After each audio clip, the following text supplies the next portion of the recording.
The more you let go, the more comes back to you.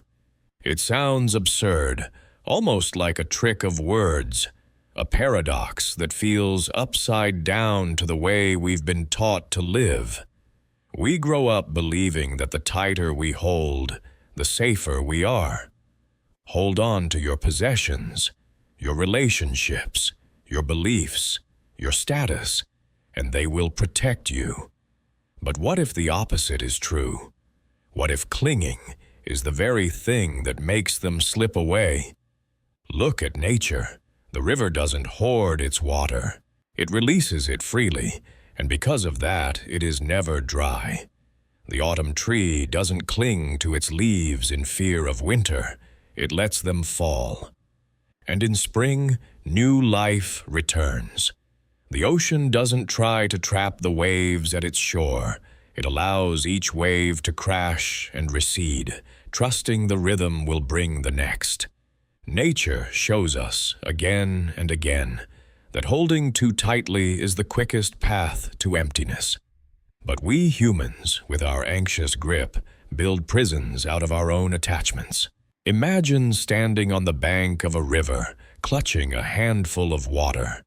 No matter how desperately you squeeze, it escapes through your fingers.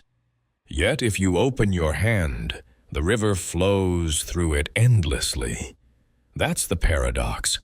Freedom doesn't come from control, but from release.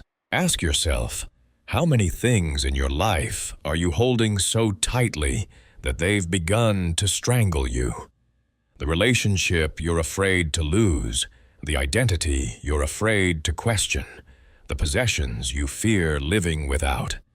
We tell ourselves we're securing them, but in truth, we're locking ourselves inside the bars of attachment. So here's the question at the heart of this mystery. What happens when we stop gripping so tightly? What happens when we loosen our hold and trust that life knows how to move, just as rivers know how to find the sea? Could it be that in letting go, we discover a freedom so vast it was waiting for us all along? There's a story about a farmer and his helper. One morning, the farmer asked the young man to spend the day sorting potatoes into 3 piles, large, medium, and small. It sounded simple enough. No heavy lifting, no long walks under the sun, no back-breaking labor. Just sorting. But by mid-afternoon, the helper walked off the job in complete exhaustion. The farmer was confused. "You didn't carry anything. You didn't plow the field. You didn't even break a sweat. Why are you quitting?" The helper replied, "It's not the work that tires me. It's the endless choosing." That's the hidden weight of attachment. It's not always the big storms of life that break us. Sometimes it's the endless, invisible strain of holding on, of deciding, of refusing to let go. We think attachment gives us comfort and control, but often it only multiplies our burdens. Think about your own life. How many times have you replayed an argument in your head, clinging to what you should have said, what you should have done? How many nights have you lost sleep, clutching worries about what might happen tomorrow? Or how often do you cling to old clothes you'll never wear again, or friendships that have quietly expired because letting go feels like betrayal? We don't notice it at first. Like the helper sorting potatoes, each decision seems small. Each attachment seems harmless. But by the end of the day, or the end of a year, or the end of a decade, we are drained. Not by the weight of the world, but by the weight of our own grip. Here's the irony. The moment we stop clinging, the exhaustion fades. The potatoes don't need to be sorted perfectly. The argument doesn't need to be won in your head. The future doesn't need to be controlled. When we loosen our hold, we suddenly feel lighter, freer, more alive. Attachment is the invisible chain we polish and pretend is jewelry. We tell ourselves it keeps us safe, when in truth it keeps us stuck. The helper's exhaustion wasn't from labor. It was from attachment to endless, unnecessary choice. And in our own lives, the same truth waits for us. It's not the weight itself that breaks us. It's refusing to set it down. What the farmer's helper discovered in that simple task is the same truth most of us discover only after years of living. It isn't the size of our burdens that wears us down, but the way we cling to them. Overthinking, over-controlling, over-attaching. These are the silent thieves of our energy. We imagine that if we could just make the right choice, hold on to the right people, plan the right future, then life would finally settle into peace. But peace never comes that way. Peace comes only when we stop gripping. Think again of the river.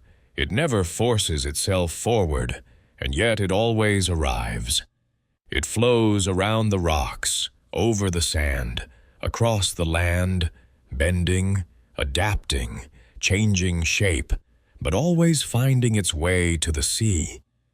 The river doesn't say, "This rock shouldn't be here," or "I demand a straight path." It simply flows. And in that flowing, it fulfills its nature perfectly. Our lives, too, have a current, but instead of trusting it, we build dams of attachment. We say, "This relationship must last forever. This career must go exactly as I planned. This belief must never be questioned." We grip so tightly that we forget life was never meant to be frozen in place. Attachment, in the end, is an attempt to control the uncontrollable. Alan Watts once said that nature itself pries your fingers open and shows you the illusion of control. You can resist for a while. You can cling to the past, clutch at your identity, fight against change. But eventually nature reminds you, nothing stays. Leaves fall, tides turn, bodies age. Attachments, no matter how fiercely held, slip through your hands. This is not a punishment, it's wisdom. Nature is not cruel, it is kind enough to free you from your own prison. The walls you've built out of attachment are not real. They crumble the moment you stop reinforcing them. So the lesson is simple, though not easy. Let go. Let go of the need to micromanage tomorrow. Let go of the illusion that love means possession. Let go of the fear that without control, everything will collapse. The truth is the opposite. Without control, life finds its rhythm. Just as the river reaches the sea without a plan, you too will arrive where you are meant to be, not by clinging, but by flowing. At this point, we stand at a crossroads. Two paths stretch before us, and the one we choose shapes everything. The first is the path of control. It's the way most of us were trained to walk. On this path, you cling to attachments and try to force life into the shape you want. You tighten your grip on relationships, possessions, plans, and even your own image. At first, it feels safe, like you're steering the wheel of your own destiny. But over time, the cracks begin to show. Anxiety builds because you can't control everything. Burnout sets in because you're fighting against the current. And worst of all, you find yourself isolated because clinging separates you from others. Control looks like power, but it secretly drains your life of peace. Now look at the second path, the path of trust. On this path, you loosen your grip.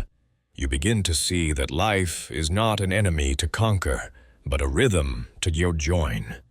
You cooperate with what is rather than fight against it.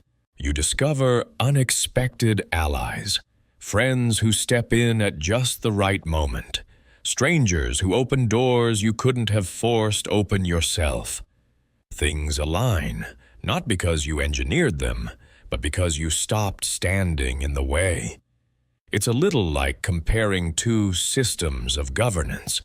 A monarchy, built on control, forces everyone to obey the dictates of one authority. It might seem efficient, but it stifles creativity, breeds fear, and leaves the kingdom fragile. One mistake at the top, and the whole system trembles. Contrast this with a democracy. Messy, yes, unpredictable at times, but alive. Shared power nourishes all things without dominating anything. Just as a forest thrives not because one tree controls the rest, but because each tree cooperates with sunlight, soil, and rain. In your life, you can choose monarchy, the tight grip of control that suffocates everything it touches. Or you can choose the forest, the trust that allows life to grow in ways you never planned, never forced, but always needed. And here's the one-liner worth remembering. Shared power nourishes all things without dominating anything. The more you let go, the more life shows up, not as a servant to your control, but as a partner in your unfolding story. So far, we've seen how clinging turns into a prison and how trust opens the gate. But there's a deeper layer, a truth so strange that it unsettles us at first. Liberation comes not from having the answers, but from admitting, I don't know. In our culture, I don't know is treated like weakness. We think strength is having a plan, being certain, building a wall of knowledge to protect ourselves from the unknown. But what if the unknown is not the enemy? What if I don't know is the beginning of freedom? Think about it. Light cannot shine on itself. A blade cannot cut itself. The eye cannot see itself. And in the same way, you cannot grasp life by trying to control it. The very act of clutching at certainty blinds you. But the moment you admit, I don't know, you become open, curious, awake. Consider relationships. When you approach someone thinking you already know what they'll say, who they are, how the story will end, you've killed the mystery before it begins. But when you admit, I don't know what you'll say, surprise me, suddenly there's room for wonder. The connection becomes alive again. This principle runs deeper than love. It touches everything: creativity, joy, discovery. They all spring from the unknown. A jazz musician doesn't cling to a rigid plan. They play with surprise, trusting the music will reveal itself. A child doesn't approach the world with certainty. They approach it with awe, and that awe becomes their freedom. Alan Watts often reminded us that what I want is bound up with what you want. And what you want? I don't know. That's the beauty. Life is not a puzzle to be solved, but a mystery to be lived. So instead of guarding yourself with walls of attachment, dare to leave the gate open. Dare to say, I don't know, not as defeat, but as an invitation. Because in that not knowing, life can finally breathe. And what comes to meet you in that space is always richer, stranger, and more alive than anything you could have clung to. So we return to the paradox we began with. The more you let go, the more comes back to you. At first it sounded impossible, almost cruel, like life was playing a trick on us. But now, after walking through rivers, forests, farmers, and the hidden exhaustion of clinging, it begins to make sense. Letting go is not about losing. It's about creating space for life to breathe. Decay and impermanence, the very things we fear, are not enemies. They are allies. The leaf must fall for the bud to grow. The tide must recede so it can return. The night must darken before dawn breaks. Every ending we resist is secretly the beginning of something else. But when we cling, we miss the rhythm. We stay locked in the prison of what used to be, instead of stepping into the freedom of what is becoming. You don't need to force the current to carry you. It already knows the way. You don't need to demand that love stay frozen in time. Love, like water, renews itself when allowed to flow. You don't need to fear the unknown. It is in the unknown that life surprises you with gifts you never imagined. So here is the invitation. Loosen your grip. Let go of the attachment that has become your cage. Trust that life is not trying to trick you, but to free you. The river flows whether or not you hold on. The seasons turn whether or not you resist. And what is meant for you will arrive not by your force, but by life's own rhythm. In the end, the prison door was never locked. It was always your own hands holding the bars. And when you learn to open them, even just a little, you discover what freedom really feels like. So let the river carry you. Trust the tide. What is yours will arrive in its own season, and when it does, you will be ready, because you will have learned the art that holds all others, the art of opening your hands.